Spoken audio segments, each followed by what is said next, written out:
Tayo ho ay yumuko at manalangin sa Panginoon sa umaga pong ito. Panginoon, maraming salamat, Lord, sa opportunity na muling pinagkakalob niyo sa amin upang kami po ay manambahan.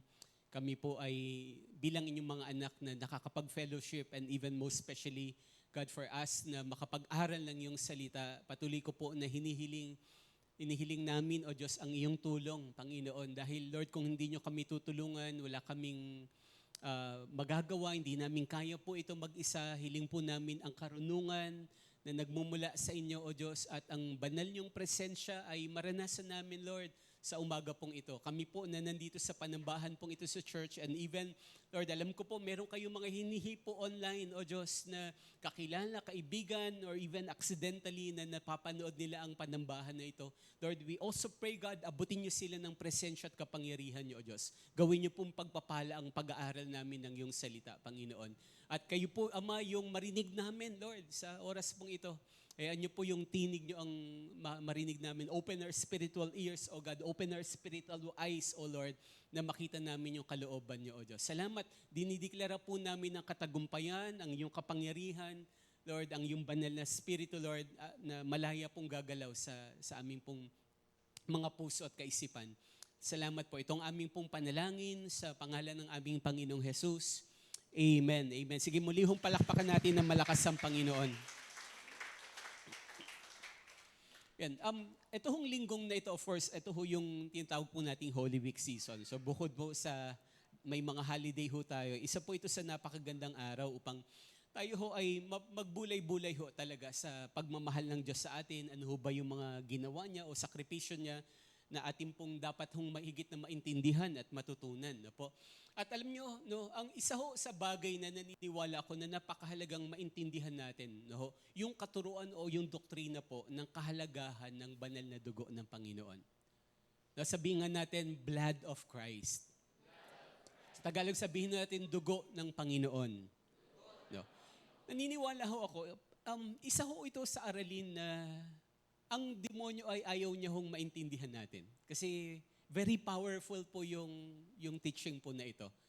No, yung kapangyarihan po ay, no, yung banal na dugo po mismo ng Panginoon ay very powerful na.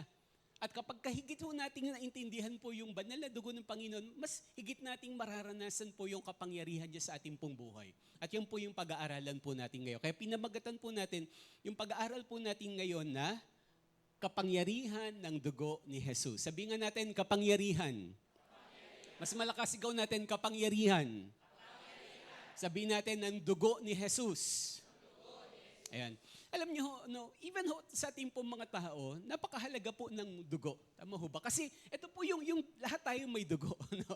Walang taong wala akong dugo. No? At yung dugo, ito ho yung almost, no, lahat ng bahagi ng katawan natin, umiikot ho yung dugo. No? Dugo ho natin, yung literal na dugo natin, ay umiikot ho yan. Lahat ng especially yung vital organs natin, no, dinadaluyan yan. Bakit to? Kasi generally, ang dugo ho natin, ito ho ay, ang isa ho sa trabaho nito ay naglilinis. No, naglilinis siya. Siya yung naglalagay ng oxygen at siya ho yung nagtatanggal ng carbon dioxide, no, kapag sa science, no, sa health po natin na pag-aaral before. And also, ito rin ho yung naglalagay ng mga nutrients, no, ng mga kailangan ho sa bawat bahagi ng ating pong organs. No, napaka-crucial ho ng dugo. Kaya tama ho, no, life, no, is in the blood, sabi ho nung ganong kasabihan, no, na ang buhay ay nasa dugo ho talaga. Na-intindihan mo ba? At alam nyo, no, so may iba't ibang klase ng blood type. May A, may O, may B. Tama ho ba? May AB. At yung AB yung tinatawag na royal blood. Pero higit pong no, royal o makapangyarihan at precious. Tama ho yung inawit natin kaganina eh. Yung dugo ho ng Panginoong Jesus. Napaka-powerful niya. Napaka-precious niya. Yung dugo ng Panginoong Jesus. Naintindihan mo ba? No, alam niyo ho, no, sabi ho ng Bible, in the book of 1 Peter chapter 1 verses 18 and 19, no, yung inawit natin kaganina, sakto ho eh. Sabi ho, basahin ho natin ng malakas at sabay-sabay itong talata po ito. 1, 2, 3, go. Alam ninyo kung ano ang pinantubos sa inyo sa walang kabuluhang pamumuhay na inyong minana sa inyong mga magulang. Tinubos kayo hindi sa pamagitan ng mga bagay na nasisira tulad ng ginto o pilak, kundi sa pamagitan ng mahalagang dugo ni Kristo. Siya'y tulad ng korderong walang dungis at kapintasan. Sabi ko sa Ingles, precious blood of Christ. No, mahalaga. No, hindi lang makapangyarihan yung dugo ng Panginoon, napakahalaga pa, napaka-precious pa ng dugo ng Panginoon. No, kaya alam niyo, tama yung kasabihan, ang kaligtasan libre. Totoo yan. No, kaya nga po, di ba, Ephesians 2:8 and 9, no? Not by works you have been saved. No, dahil po sa biyaya ng Diyos. At kailangan lang tanggapin ng mga tao yung kaligtasan na to. Pero sa totoo lang, free siya, libre siya, pero hindi po siya cheap. Costly po. Sobrang mahal po ng kaligtasan. Dahil kailangan pong bayaran ng dugo ng Panginoong Diyos mismo, yung kaligtasan. No, kumbaga tayo, makakamit natin yung kaligtasan, pupunta tayo ng langit balang araw. Sa totoo lang, linibre lang tayo ng Lord. Siya yung nagbayad para sa atin. Kasi hindi natin kayang bayaran kahit sa anumang kapamaraanan yung kaligtasan o yung pagpunta natin po sa langit balang araw. Ganun kamahal ang kaligtasan na kailangan ng banal na dugo ng Diyos para bayaran lang ito. Ulitin ko, libre ang kaligtasan, pero very costly ang salvation. Hindi siya cheap, hindi siya mumurahin. Naintindihan no? Sabi nga, hindi pwedeng bayaran ng ginto o pilak, kundi kailangan bayaran ng dugo ng Panginoong Jesus po mismo. Kaya po, alam nyo, in the book of Hebrews, chapter 9, verse 22, no, marami nagagawa yung banal na dugo ng Panginoon at mamaya iisa-isahin rin natin. Sabi po in Hebrews 9:22, basahin rin natin sabay-sabay. 1, 2, 3, go. Ayon sa kautusan, halos lahat ng bagay ay nililinis sa pamagitan ng dugo at kung walang pag-aalay ng dugo, ay walang kapatawaran ng mga kasalanan. Yan. No, yung po yung sabi minsan sa English na without the shedding of blood, there will be no remission of sin. Naintindihan ba? Kung walang pagtulo o pag-alay ng dugo, ay wala kapatawaran ng kasalanan. No? At alam niyo, napakapalad natin. Sabi mo sa katabi mo, sobrang blessed mo. No? Kasi alam niyo sa totoo lang, kung nabuhay tayo, sobrang blessed natin. Kung nabuhay tayo during the Old Testament times, sobrang hirap po. No, di ba nagbabasa tayo ng Bible, binabasa natin yung Bible, lalo na yung Leviticus, yung Numbers, Deuteronomy, di ba? Parang ang hirap. No, ang hirap kabisaduhin sa totoo lang kung paano tayo lalapit sa Diyos during their time. No, bakit kasi talagang kailangan nating meron tayong i-offer na sacrifice kung dito pa kambing. No? Ang bawat isa sa ating kailangan natin mag-offer ng sacrifice. Every time naharap tayo at mag-worship tayo kay God. No, imagine mo kung lahat tayo linggo-linggo may dala-dala tayo, di ba? Na susundan ba?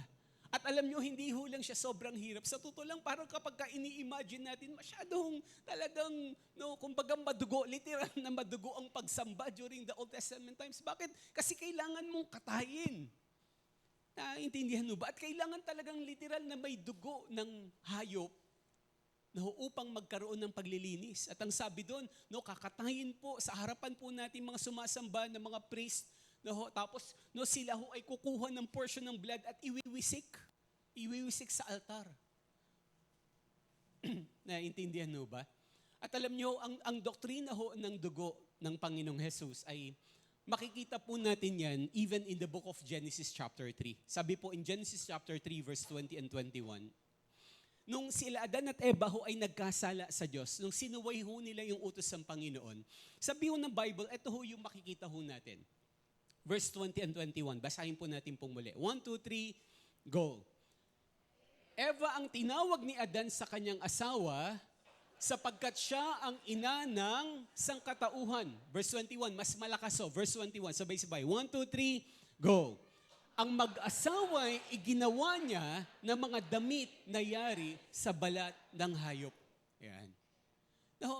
Going back sa context ng story na to, di ba nung nagkasala si Adam and Eve, natakot sila sa Diyos Tama ba? At sa kanilang pagkatakot, nagtago sila sa Diyos. Akala nila makakapagtago sila kay Lord. At yun ho yung bunga ho ng kasalanan, yung takot at yung pagtatago, yung paglilihim. Talagang yan ho yung bunga ng kasalanan eh. Naintindihan mo ba? At the same time, sa anong ginawa nila Adam and Eve, di ba? Nung nakita nila, nung nagkasala sila, nakita nila hubad sila na dati hindi naman nila napapansin, wala silang mali.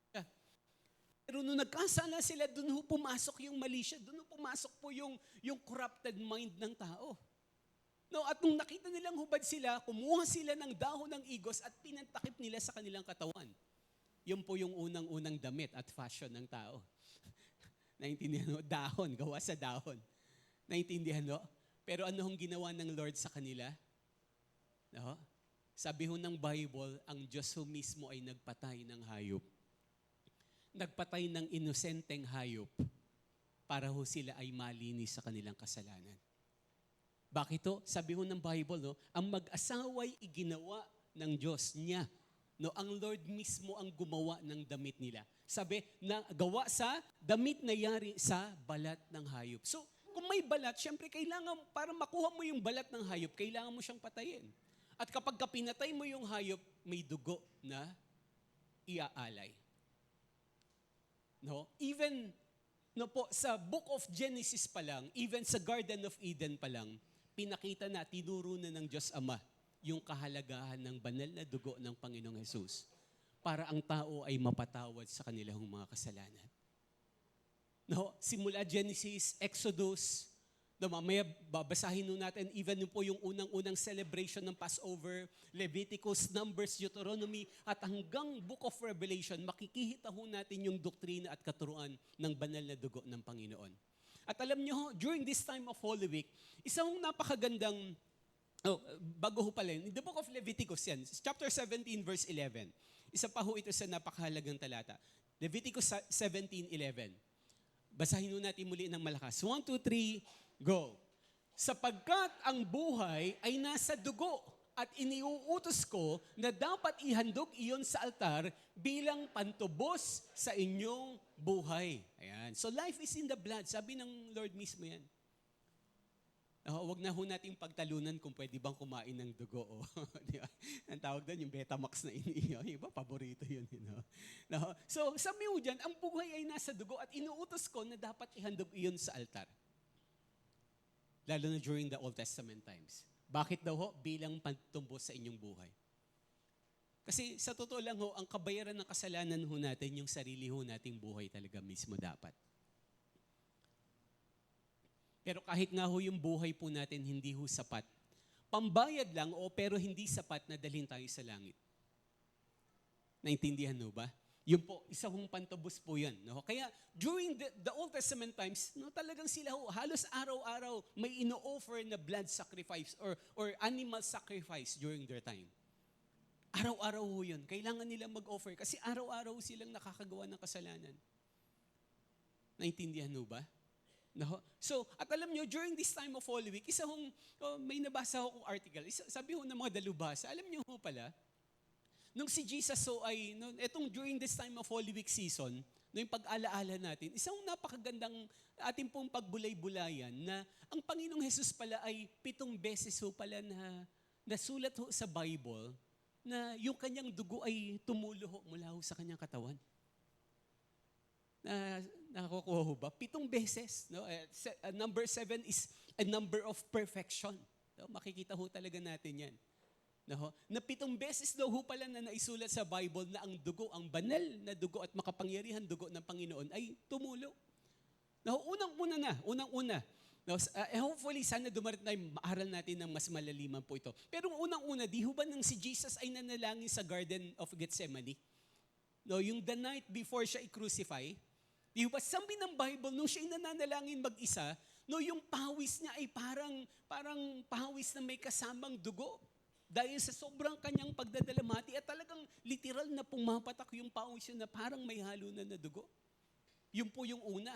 Pangalawa, nung siya ho ay, no, sabi ho in the book of Isaiah, no, sa totoo lang, nung siya po ay pinahihirapan ng mga sundalo, sabi ng Bible, siya ho ay binunutan ng balbas eh. Imaginein mo yun.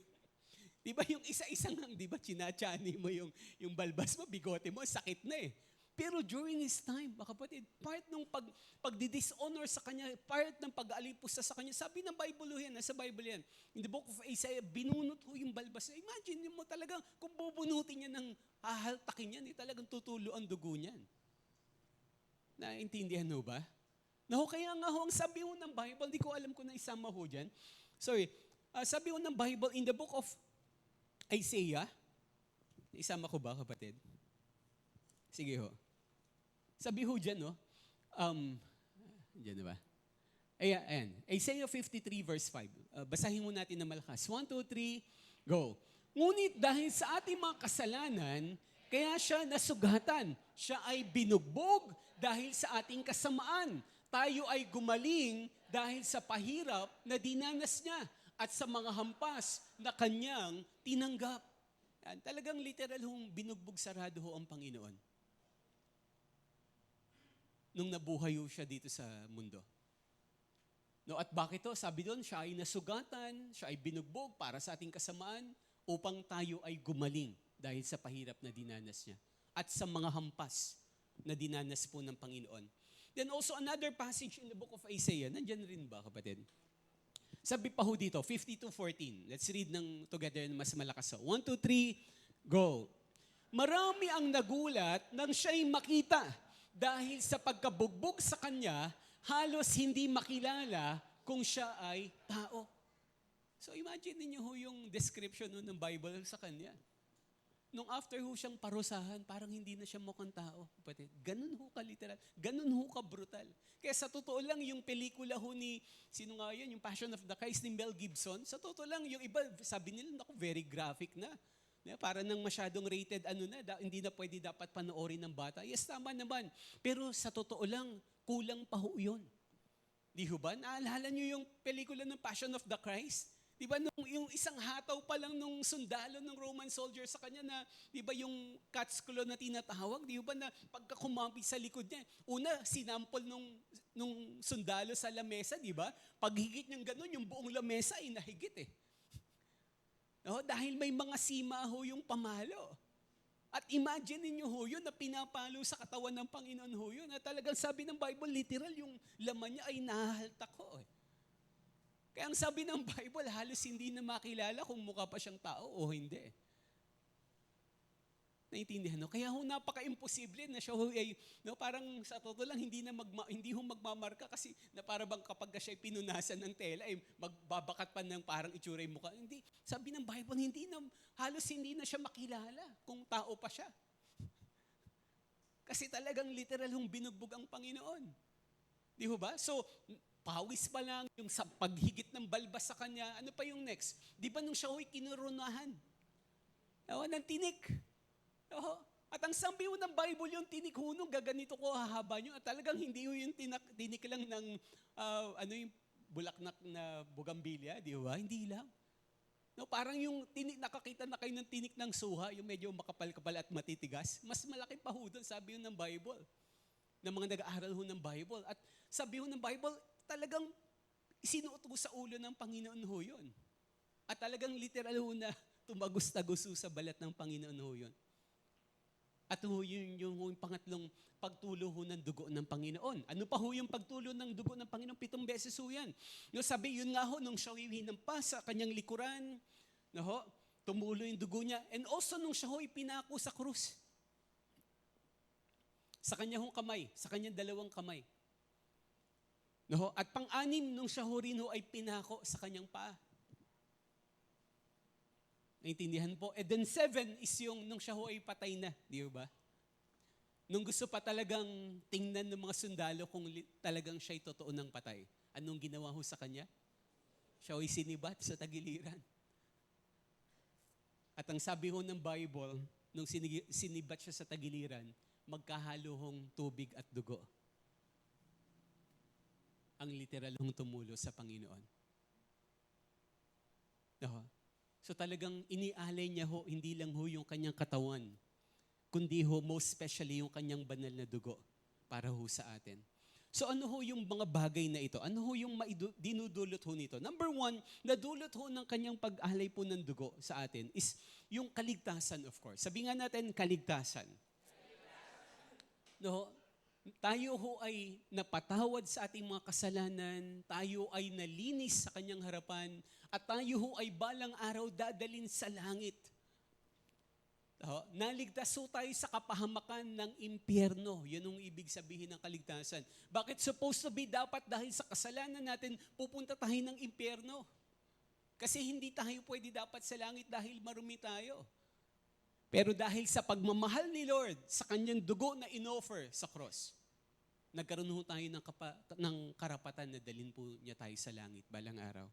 Kaya ang sabi ng Bible in the book of Hebrews 9:22, basahin mo natin, Hebrews 9:22. Malakas ho na basahin ho natin. 1, 2, 3, go.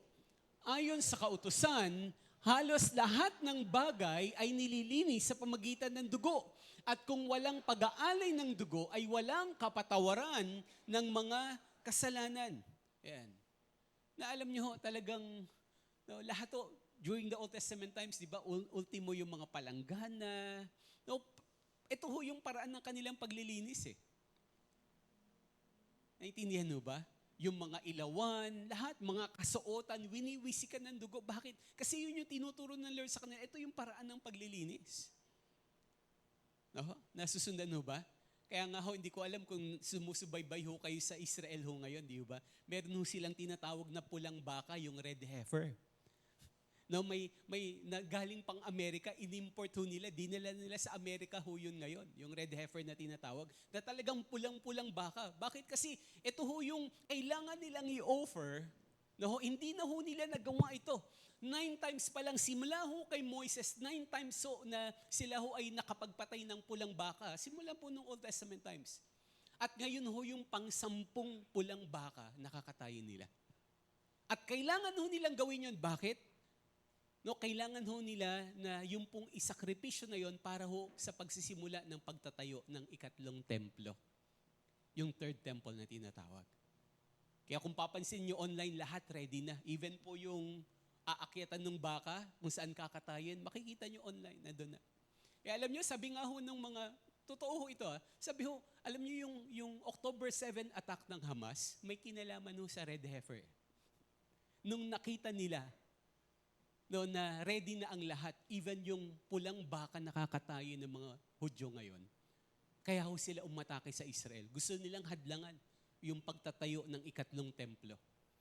Parang napaka-imposible hong mangyari. Bakit? Kasi nandun yung Dome of the Rock, nandun yung Al-Aqsa Mosque, yung third holiest mosque ng mga Muslim, na parang napaka-imposible. Pero bagamat napaka-imposible, ang Biblia ay hindi ho pwedeng hadlangan ng kahit sino mang tao. Mangyayari at mangyayari ho yan. Naintindihan ho ba? So, ganun ho kahalaga ho yun. At yun yung pong paglilinis na gagawin nila. At even sila ginagawa nila yon. Pero mapahalag tayo, bakit hindi na natin kailangan ng ganun dito? Naintindihan ho ba? Pangalawa hong bunga ho ng kapangyarihan ng dugo ng Panginoon. Una yung kaligtasan natin, yung salvation natin is because of the blood of Christ. Pangalawa ho ay yung salita hong kaluwalhatian. Sabihin nga natin, kaluwalhatian. Yan. In the book of Hebrews chapter 10 verses 19 and 20. Basahin, napakahalaga rin ng mga talata pong ito. Basahin natin ng malakas at sabay-sabay. 1, 2, 3, go. Kaya nga, mga kapatid, tayo'y malaya. Teka lang, ulit po, yung iba yung sumabay. Okay. Sabay ho tayo. Mahalaga ho na kapag ka nag-aaral, di ba kahit nga sa school, di ba, dapat lahat ng senses gumagana. Di ba yung mga teacher, di ba? Kaya minsan hindi lang nagbabasa, nagsasalita, sumasayaw. All the more na gumagana ng senses, mas the more na nagsisink in ho siya sa isipan natin. Okay po? Nandyan ho ba kayo? 1, 2, 3, go! Kaya nga, mga kapatid, tayo'y malaya nang makakapasok sa dakong kabanal-banalan dahil sa dugo ni Jesus. Binuksan niya para sa atin ang isang bago at buhay na daang naglalagos hanggang sa kabila ng tabing. At ang tabing na ito'y ang kanyang katawan. Alam nyo, sabi ko talaga napaka-blessed natin. Kasi during the Old Testament time, sa totoo lang, wala hong pwedeng pumasok sa dakong kabanal-banalan para ho sumamba sa Diyos. Kasi yung templo dati, even yung tent of meeting dati, No, sa temple, merong court of Gentiles. Yung mga hindi Hudyo, katulad ho natin, dun lang ho tayo sa labas ng templo. Bawal tayo. Naintindihan ho ba? Tapos, after ho ng court of Gentiles, no, ang mga nandun naman ay yung mga kababaihang mga Hudyo. Nandun ho yung pwesto nila. Then after ho ng kababaihang mga Hudyo, nandun ho yung mga kalalakihang Hudyo. Sa kanilang pagsamba. Naintindihan ho ba? Tapos may tinatawag na holy place. Ang mga nakakapasok lang sa holy place, yung mga angkan ho ni Aaron o mga Levites. Sila lang ho yung nakakapasok ho doon. At yung Holy of Holies, no, yung descendants of Aaron lang yung nakakapasok doon. At pumapasok ho sila doon, mga kapatid, listen carefully, nakakapasok sila sa dakong kabanal-banalan once a year lang. Hindi ho sila pwedeng pumasok doon anytime. At kung papasok ho sila doon, kailangan nila ng napakaraming seremonyas. No? Ilang beses ho silang maliligo at maglilinis ng katawan, pati maglilinis ng damit. No? Ilang hayop po yung kailangan nilang i-offer bilang sacrifice para lang luminis sila. Bakit? Kasi kapag pumasok ho sila doon ng marumi, sabi ho ng Bible, mamamatay ho sila. Naintindihan ho ba? At doon ho nila nararanasan yung kaluwalhatian ho ng Diyos. Pero alam nyo, napaka-bless ho natin, di ho ba? Bakit ho? Kasi sabi ho ng Bible, nung namatay si Jesus sa cross, nung in-offer niya yung katawan niya, yun ho kasi yung pagitan ho ng Holy of Holies at saka Holy Place during their time, meron hong napakalaking kortina, napakabigat na kortina, at kailangan ho ng napakaraming tao para lang daw ho maikabit yun, sabi ng mga Bible scholars. Pero nung namatay si Jesus sa cross, sabi ho ng Bible, nasa Bible ho natin po yan, noon napunit ho yung kortina na yun mula taas hanggang baba. At yun ho ay simbolismo ng lahat ho ng sumampalataya sa Panginoon at napahiran ng banal na dugo niya by faith, ay pwede na ho tayo makapasok sa dakong kabanal-banalan. Naintindihan ho ba? At pwede ho natin hong maranasan ang kaluwalhatian ng Diyos. Yun ho ang ibig sabihin nun. Kaya napakapalad natin. Naintindihan ho? During the Old Testament time, si Moses lang yun nakakakita ng kaluwalhatian ng Diyos. Kaya nga kapag nag-spend siya ng time kay God, di ba nagre-reflect yung glory niya? Kaya nagniningning yung mukha niya. Hello? Nagniningning yung mukha ni Moses literal na kailangan siyang lagyan ng punang tabing o ng tawag nito, ng belo. Dahil nasisilaw yung mga Israelita sa kanya. Dahil sa kaluwalhatian ho ng Diyos. Pero tayo hong mga panahon ng after mamatay ni Jesus, binigyan niya ho tayo ng karapatan na maranasan yung kaluwalhatian ng Panginoon. Sa totoo lang, yung kaluwalhatian ng Lord na to, ito ay katiting pa lang ng kaluwalhatian niya balang araw pagka nakita natin siya sa langit. No, yung kaluwalhatian niya na pinaranas kay Moises ay napakaliit pa lang ho nun. Comparing to the fullness of His glory sa langit. No? Kaya ho, alam nyo, di ba minsan may mga lingkod ng Lord, may mga song leader, di ho ba na, no, kapag kababad sa prayer, makikita mo parang, hindi lang sila anointed, sila ho ay, pakikita mo yung para bang may touch of glory sa kanila ng Lord. Nasusundan ho ba? And it's the same glory na available sa atin na pwede nating maranasan. No, kaya minsan, di ba kapag nag-worship tayo kay God, kaya ako, hindi ako magsasawang paalalahanan po tayo. Every time na nag-gather tayo sa church natin to worship God, samantalahin ho natin po ito. Huwag mong iintindihin yung katabi mo, manambahan tayo ng todo sa Lord, personal. No, kasi dito ho mararanasan, dito ho bumababa yung kaluwalhatian niya every time we worship God. Si Lord yung sinasamba natin, siya yung pinapalakpakan natin. Sa Kanya tayo nagtataas ng kamay, hindi ho sa tao. Hindi ho sa song leader. Naintindihan ho ba? And every time we worship God wholeheartedly, makikita mo, mararanasan mo yung kaluwalhatian niya. Mararanasan mo yung presensya ng Diyos, yung kapayapaan, yung kapangyarihan niya. Mararanasan ho natin supernaturally. no, na nakalaan ho yan during the time sa mga priest lang, no, ho, yung high priest lang. No, pero ngayon available ho sa atin siya sa bawat isa ho sa atin. Una, yung kaligtasan, pangalawa yung kaluwalhatian, then pangatlo ho yung tinatawag hong karapatan. Sabi nga natin karapatan.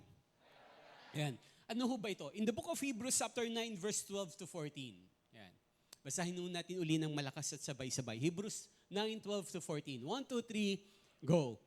Minsan lamang pumasok si Kristo sa dakong kabanal-banalan at iyo'y sapat na.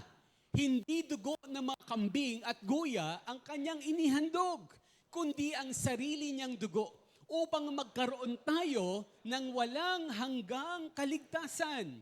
Kung ang dugo ng mga kambing at toro at ang abo ng dumalagang baka ang iwiniwisik sa mga taong tinuturing na marumi upang sila'y luminis ayon sa kautusan, higit ang nagagawa ng dugo ni Kristo. Sa pamagitan ng walang hanggang espiritu, inialay niya sa Diyos ang kanyang sarili bilang handog na walang kapintasan. Ang kanyang dugo ang lumilinis sa ating mga budhi, sa mga gawang walang kabuluhan upang tayo'y makapaglingkod sa Diyos na buhay. Ang dami ho, napakalaman ho ng talata na yon. Hindi niya lang ho tayo linigtas, hindi niya lang tayo lininis. Sabi, even po yung conscience natin, yung budhi natin ay pinupurify because of the blood of Christ. At dahil ho doon, anong sabi ng Bible? Sabi ho dyan, no, basahin nga ho natin itong nasa screen na to, ng sabay-sabay. 1, 2, 3, go. Ang kanyang dugo ang lumilinis sa ating mga budhi, sa mga gawang walang kabuluhan, upang tayo'y makapaglingkod sa Diyos na buhay. Kaya ano, napakapalad ho natin. Dati, kung hindi ka Levites, hindi ka makakapag-serve kay God. Mga Levites lang. Pero tayo, dahil sa dugo ng Panginoon, pwede na tayo mag-serve kay Lord. Kaya ho, kung babalikan nyo sa Old Testament, di ba yung mga anak ni Aaron, pinapahiran ng dugo sa kanang tenga? Nabasa nyo na ho ba yun? Di ba? Sa kanang tenga, sa kanang hinlalaki, sa kamay at hinlalaki sa paa. At anong sabi ng Bible? Bakit? Kasi ito yung palatandaan na kayo ay itinalaga sa paglilingkuran. Pinapahiran sila ng dugo, ng tupa. Pero tayo hong tumanggap kay Lord, tayo yung nanampalataya sa dugo ng Panginoon na inalay niya sa krus, para rin ho tayong spiritually na pahiran ho ng dugo. Kaya meron ho tayong karapatan na maglingkuran ang Diyos, kahit na hindi ho tayo karapat-dapat dahil sa ating kasalanan. No, dati kapag may kasalanan kang tinatago at maglilingkod ka kay Lord, bumubulak taho agad, namamatay on the spot. Kapag hindi nagpapalinis sa Panginoon. Pero because of the blood of Christ, na once and for all, sabi nga ho, lininis ho tayo sa lahat ng ating karumihan. Kaya nakakapaglingkod ho tayo sa Diyos. Ang dami hong ginagawa ng dugo ng Panginoon. Then last, number 4, although marami pa ho, ito lang ho yung in-identify ho natin ngayon. Una yung kaligtasan, pangalawa ho yung kaluwalhatian, pangatlo ho yung karapatan, then number 4 is yung salitang katagumpayan. Sabi nga natin katagumpayan. And alam niyo ho, no, sa totoo lang, gaya nga sabi ko kaganina, si Satan ayaw niya hong maintindihan ho natin yung kapangyarihan ng dugo ng Panginoon. Ayaw niya ho. Kasi very powerful yung blood ni Christ. Sabi ho, in the book of Revelation, even sabi ko, mula Genesis hanggang Revelation, very prominent yung doctrine or teaching ng blood of Christ. Sabi ho ng Revelation 12:11, samahan niyo po ako sa pagbabasa ho ng malakas. 1, 2, 3, go. Nagtagumpay ang mga ito laban sa dyablo sa pamagitan ng dugo ng kordero at sa pamagitan ng kanilang pagpapatotoo sa salita ng Diyos. At buong puso nilang inialay ang kanilang buhay hanggang sa kamatayan. So sabi ho ng Bible, sa huling panahon, sabi diyan, nagtagumpay daw ho tayo ho mga Kristiyano ho ito. Sino hong napagtagumpayan ho natin? Sabi ho diyan, yung dyablo. Bakit ho tayo nagtagumpay? Sabi ho ng Bible, sa pamagitan ng Dugo ng kordero. Oh. Alam niyo, sabi ho, may story ho, si Martin Luther, yung great reformist ho, di ba, na nagtama ho ng katuruan during his time ng naayon ho sa Biblia. No, may isang pagkakataon daw, si Martin Luther, may sakit siya, nagkaroon siya ng sakit. At gusto siyang i-discourage ng demonyo. At alam niyo, dumalaw daw ho yung demonyo kay Martin Luther habang siya may sakit. At alam niyo, ginawa ho daw ng demonyo sa kanya, nagpakita daw ho ng napakaraming listahan, mahabang listahan ng kasalanan ni Martin Luther. Ang dami. Sobrang haba ho ng listahan at sabi daw nung demonyo sa kanya, ito mga kasalanan mo. Nung tiningnan daw ho ni Martin Luther, sabi niya, oo nga, kasalanan ko nga yan. At gusto siyang i-discourage ni Satan. Pero alam niyo, sabi ho ni Martin Luther, yes, kasalanan ko yan, guilty ako dyan. Pero binayaran na yan ng dugo ng Panginoon. At alam niyo, nung nabanggit daw ho yung dugo ng Panginoong Jesus, lumayas daw ho ang demonyo sa kanyang harapan. Naintindihan ho ba? Even ang demonyo, hindi niya ho kayang tagalan. Hindi niya ho kayang ma-imagine. Bakit ho? Kasi yung dugo ng Panginoon ang nagbibigay tagumpay ho sa atin. Amen ba? Pwede bang palakpakan po natin po yung Panginoon? No.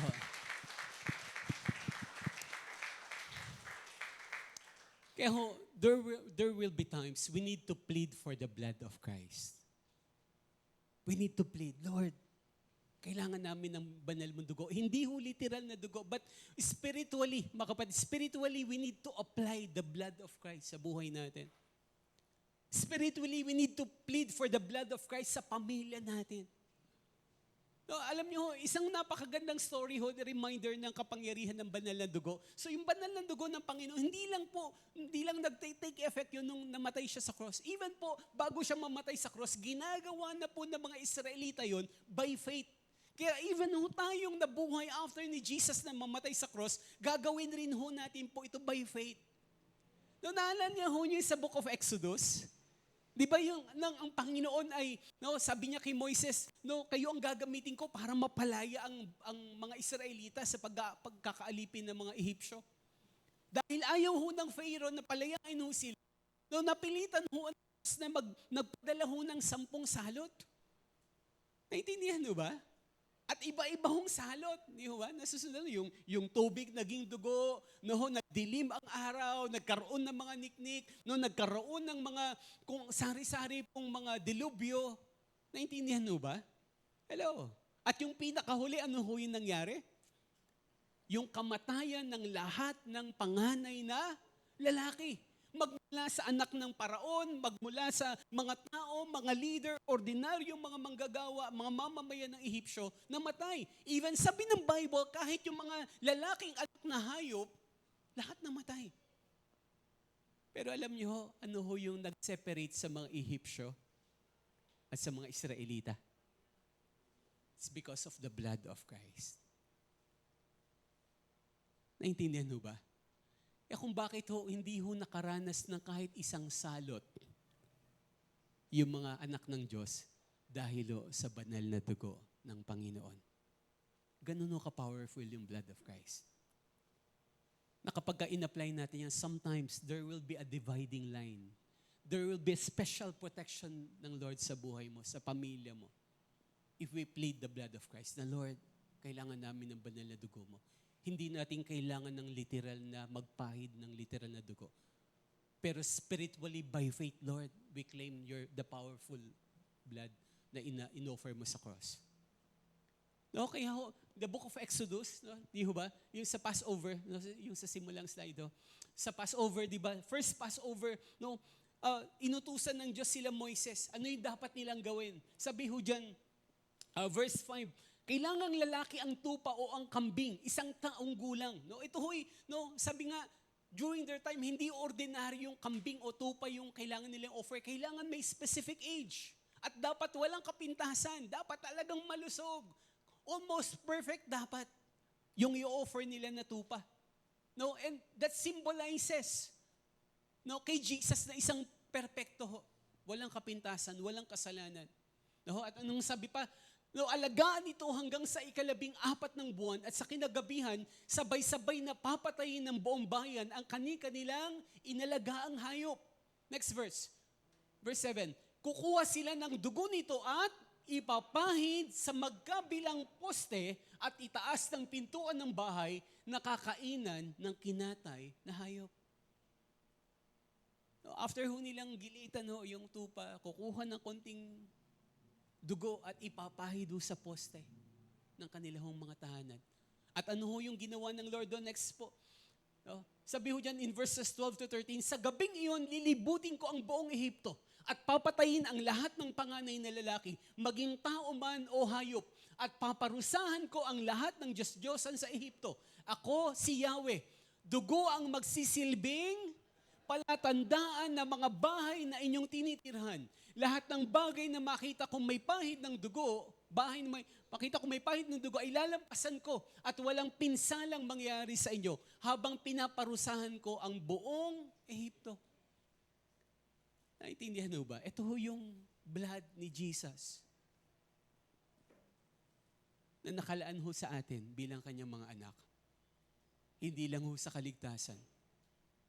Hindi lang ho sa kalulatian. Hindi lang ho sa karapatan.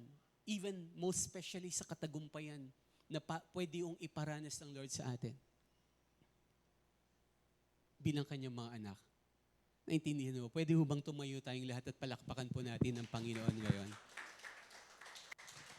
Amen. Hallelujah, Jesus, Lord. Amen. Sige ho, mas malakas na palakpak po sa Panginoon. Hallelujah. Yes, God. Yes, Lord.